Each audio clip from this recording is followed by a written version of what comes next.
आप देख रहे हैं यूट्यूब चैनल मैथ मतलब मस्ती। इस चैनल पर आज क्लास 10th का क्वेश्चन बैंक देखेंगे और इस चैनल पर लगातार क्वेश्चन बैंक का सीरीज चल रहा है। आप अगर उससे नहीं जुड़े हैं तो जुड़ जाइए, क्योंकि एग्जाम के लिए क्वेश्चन बैंक का सीरीज जो है बहुत इंपॉर्टेंट है। तो आज हम लोग देखेंगे 2018 का एनुअल का प्रश्न है, ये जो प्रथम पाली का प्रश्न है और ये 24/2/2018 को ये संपन्न हुआ था। तो चलिए शुरू करते हैं। ये विज्ञान का प्रश्न है।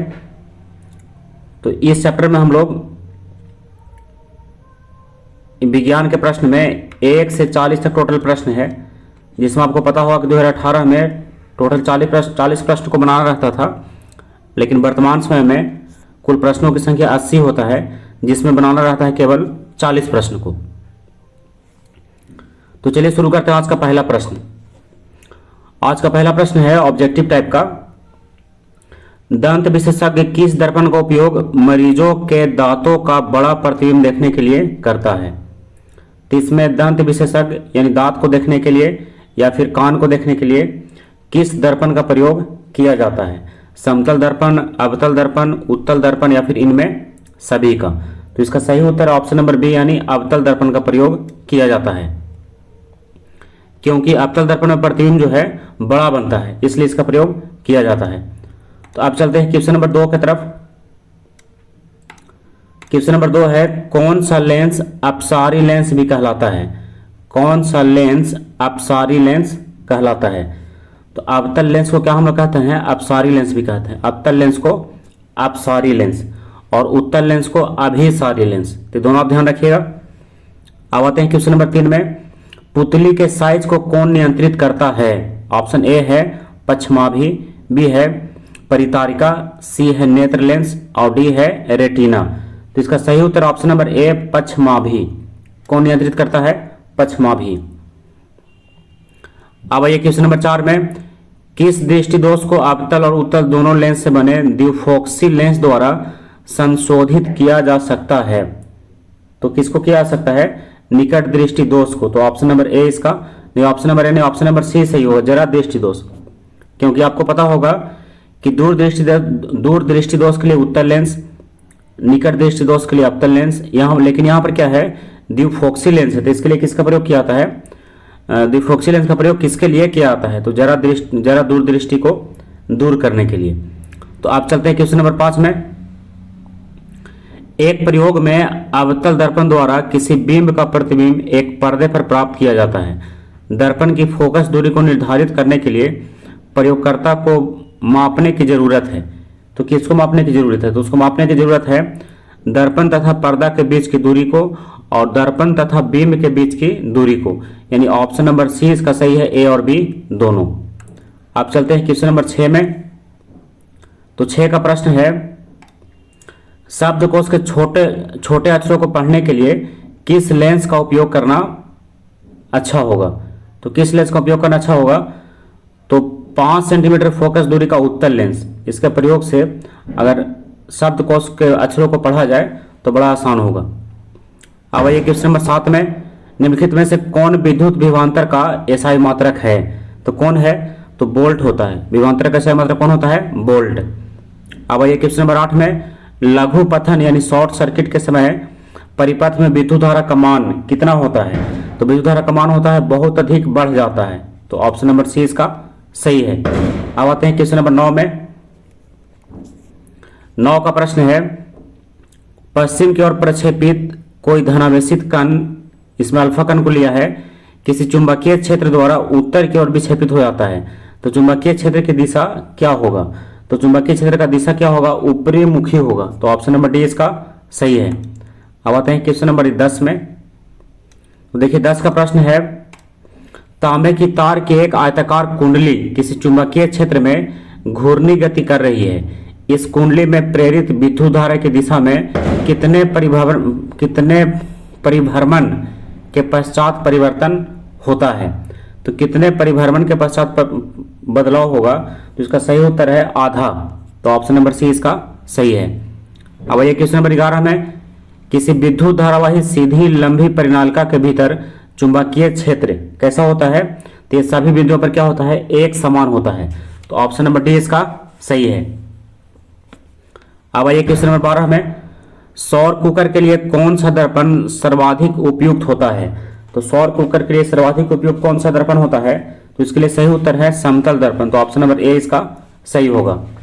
अब आते हैं क्वेश्चन नंबर 13 में, चिपको आंदोलन का मुख्य उद्देश्य संरक्षित करना था किसको, तो वृक्षों को। तो ऑप्शन नंबर बी इसका सही है। क्वेश्चन नंबर 14 है, निम्नलिखित में से किस विलयन का उपयोग दीवारों की सफेदी करने के लिए किया जाता है। तो किसका प्रयोग किया जाएगा, CaOH का होल 2। तो ये क्या है, बुझा हुआ चूना है ये, CaOH का होल 2। आप जानते हो कि चूना का सूत्र केवल होता है CaO, लेकिन इसमें जल डाल दिया गया है तो CaOH का होल 2 हो गया है। और आज दीपावली है, जिसके कारण क्या हो रहा है, आपको वीडियो में कुछ अतिरिक्त आवाज़ सुनने को मिल सकता है, तो आप उसको थोड़ा सा मैनेज कीजिएगा, क्योंकि हम चाहते हैं कि जो एग्ज़ाम का तैयारी है उसको लगातार जारी रखा जाए, इसलिए आज भी हम इस वीडियो को बना रहे हैं। तो आप अगर इसमें कोई अतिरिक्त शोर शराबा सुनते हैं तो उसको नज़रअंदाज कीजिएगा और अपने पढ़ाई पर इसमें फोकस कीजिएगा। तो चलिए आगे बढ़ते हैं क्वेश्चन नंबर 15 में। यहाँ पर एक समीकरण दिया है Na2SO4 plus BaCl2 that is BaSO4 plus 2NaCl। ये कौन सा अभिक्रिया है, तो ये कौन सा अभिक्रिया है, ये अभिक्रिया है द्विविस्थापन अभिक्रिया। आप अगर पढ़े होंगे लॉन्ग टाइप के क्वेश्चन में तो आप देखे होंगे कि एक दूसरे को विस्थापित कर रहा है, तो क्या बोलेंगे हम लोग, द्विविस्थापन अभिक्रिया। जैसे यहाँ देखिए थोड़ा समझ लेते हैं, जैसे Na जो क्या है SO4 के साथ यहाँ पर से हट गया है, देखिए यहाँ पर Ba आ गया है, और Cl2 के साथ जो Ba था ये इसके साथ हट गया है और Na के साथ इसमें जुट गया है। तो देखिए यहाँ पर क्या हो गया है, NaCl इधर का आ गया और ये हो गया इसके साथ, Na2 आ गया इसके साथ, और इसके साथ Cl2 के साथ जो Ba था ये आ गया किसके साथ, SO4 के साथ। तो इसको क्या बोलेंगे हम लोग, द्विविस्थापन अभिक्रिया। अब क्वेश्चन नंबर 16 है, निम्नलिखित में से कौन सा बुझा हुआ चूना है। तो अभी तुरंत आया था ये, तो बुझा हुआ चूना का सूत्र कौन है, तो ऑप्शन नंबर बी इसका सही है, CaOH का होल 2। और केवल चूना का सूत्र कौन होगा, CaO कैल्शियम ऑक्साइड।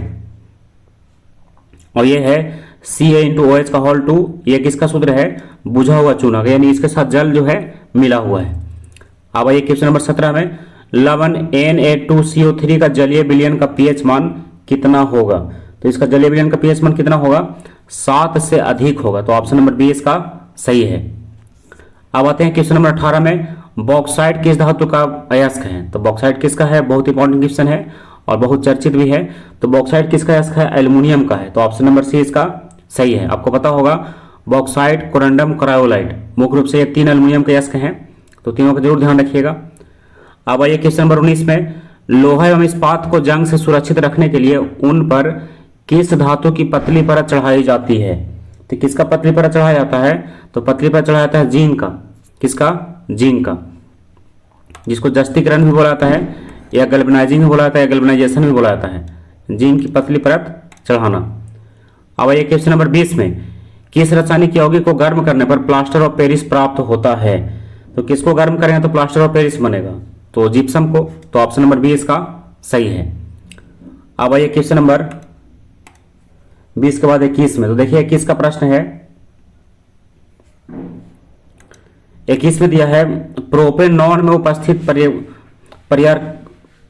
परिकार्यात्मक क्या है, परिकार्यात्मक जो समूह है वो कौन सा है, किसमें, प्रोपेनॉन में।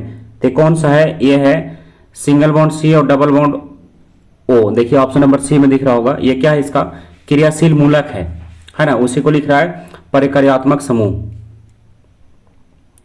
अब ये क्वेश्चन नंबर 22 में, एसिटिक अम्ल का IUPAC नाम क्या है। तो एसिटिक अम्ल का IUPAC नाम क्या होगा, एथेनोइक अम्ल। तो ऑप्शन नंबर ए इसका सही है। अब आइए क्वेश्चन नंबर 23 में, विद्युत अपघटनी परिष्करण में अशुद्ध धातु को बनाया जाता है, क्या बनाया जाता है, तो इसको बनाया जाता है एनोड। तो ऑप्शन नंबर ए इसका सही है। अब आते हैं क्वेश्चन नंबर 24 में, अष्टक सिद्धांत को किसने स्थापित किया। तो अष्टक सिद्धांत किसके द्वारा दिया गया था, न्यूलैंड्स के द्वारा। तो ऑप्शन नंबर बी इसका सही है, न्यूलैंड्स। तो बी को सही कीजिए इसमें। अब आते हैं क्वेश्चन नंबर 25 में, आधुनिक आवर्त नियम के अनुसार तत्वों का गुणधर्म किसके आवर्त फलन है। तो आपको पता होगा कि आधुनिक आवर्त सारणी कौन बनाया है, तो आधुनिक आवर्त सारणी बनाया गया है किसके द्वारा, मोसले के द्वारा। किसके द्वारा, मोसले के द्वारा। और जो आधुनिक आवर्त सारणी है, जो अभी वर्तमान समय में हम लोग जिसको पढ़ते हैं, वही आधुनिक आवर्त सारणी है। और ये किस पर आधारित है? तो ये आधारित है परमाणु संख्या पर। किस पर? परमाणु संख्या पर यह आधारित है। आपको इसमें और जानकारी पता होगा कि वर्तमान में जो आधुनिक आवर्त सारणी है, इसमें वर्गों की संख्या 18 है और आवर्तों की संख्या 7 है। तो इतना जानकारी आप इसमें जरूर ध्यान रखिएगा। तो इसमें क्या पूछ रहा था? आधुनिक आवर्त नियम के अनुसार तत्वों का गुण धर्म, तो किसका आवर्त फलन होगा?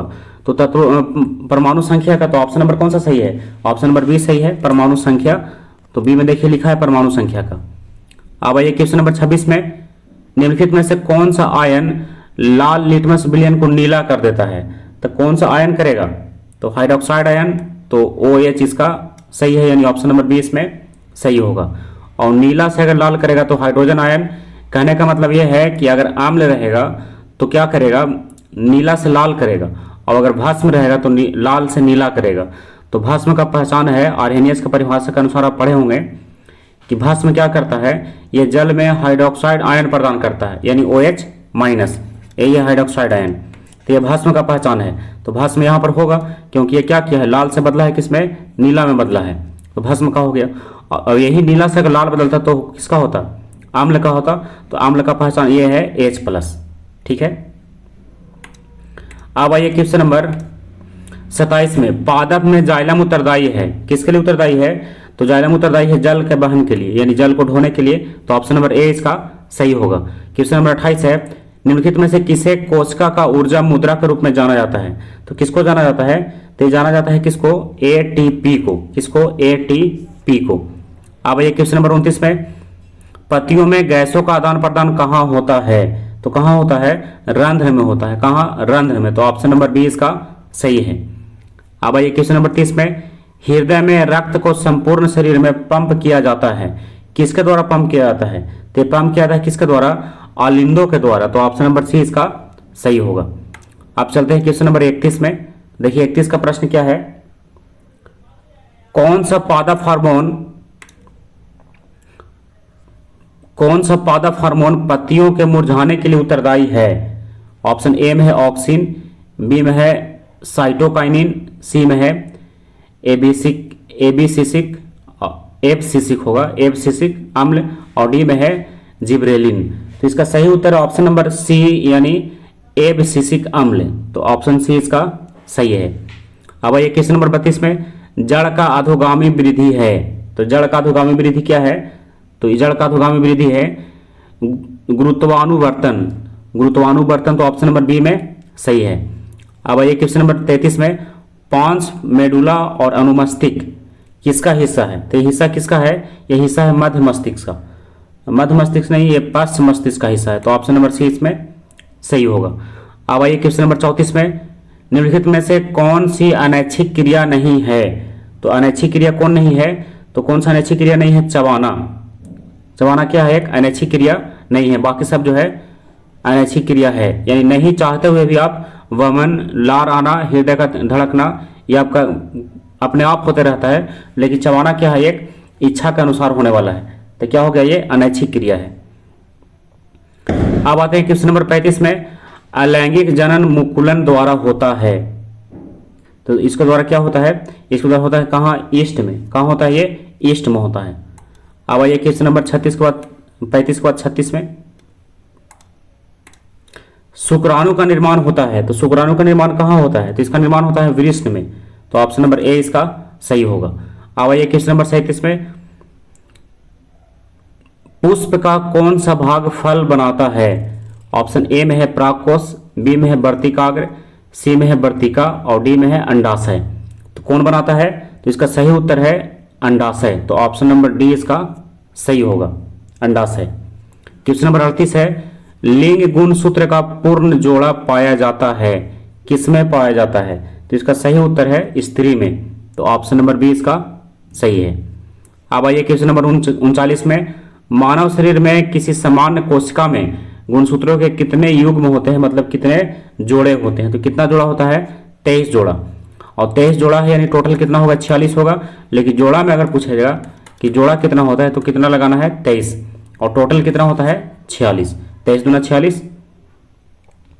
अब आइए क्वेश्चन नंबर 40 में आज का लास्ट प्रश्न है, निम्न में से कौन से समूहों में केवल जैव निम्नकरणीय पदार्थ है? तो किस में समूह में है? तो ये समूह नंबर डी में है, यानी केक, लकड़ी और बांस, ये सब क्या है? जैव निम्नकरणीय पदार्थ है। तो जैव निम्नकरणीय मतलब क्या हो गया? वो ऐसा पदार्थ जो पर्यावरण के लिए क्या हो? मित्र के समान हो, है ना, जो पर्यावरण के संतुलन को बनाए रखता हो। तो इसमें कौन है? केक, लकड़ी और घास। जैसे चलिए ऑप्शन नंबर बी में, तो इसमें घास और लकड़ी तो ठीक है, लेकिन आ गया है प्लास्टिक, तो इसलिए बी और ए और सी इसका नहीं हो रहा है, बाकी समय अलग अलग है। लेकिन डी में जो है केक, लकड़ी और घास, ये क्या है? जैव निम्नकरणीय है, मतलब ये जीव पर्यावरण का सब क्या है? मित्र है। तो इस प्रकार आज के क्लास में हम लोग क्वेश्चन नंबर 1 से लेकर के 40 तक कंप्लीट कर लिए। ये जो है 2018 का प्रश्न था। कब का? 2018 का।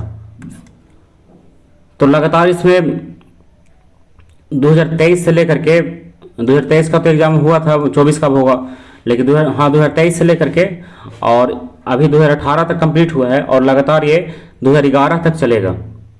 तो आप इसमें जो क्वेश्चन सेट कंप्लीट हो रहा है उसको एक अलग से नोट बना करके उसको लिख सकते हैं और बाद में उसका रिवीजन भी कर सकते हैं। तो आज का क्लास यहीं समाप्त हो गया। अगला क्लास फिर इसी का होगा, कोई अगला वीडियो। तब तक के लिए बाय।